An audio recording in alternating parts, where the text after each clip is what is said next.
Hey cats and kids, it's Von Hotrod, and guess what? We're at SEMA 2024. We are having a blast. This industry is amazing. The motorsports industry, there's no end in sight. Petrol runs through our veins. I'm here, you know me as a pinstriper. Believe it or not, this is my 37th SEMA show. I've been coming here for 37 years. Walked in the door as a punk kid with a little hot rod shop, and you never know 37 years later where I'll go. So keep that dream alive, set a goal in your life, meet that goal, and you never know where this industry will take you. I'm Von Hotrod. This is SEMA Show.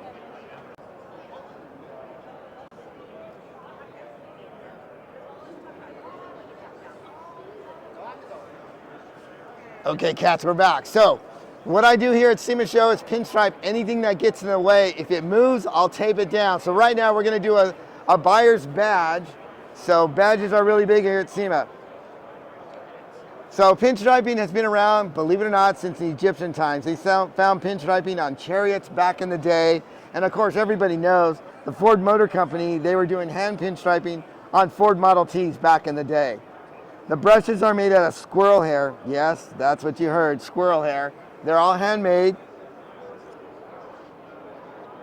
And you just mix up the paint. The paint is one shot. It's made by one shot. It's enamel based.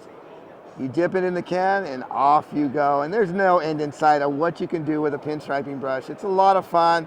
It's very hands-on. There's not an app for what I do. Everything is old school. And this is Von Hotrod Pinstriping.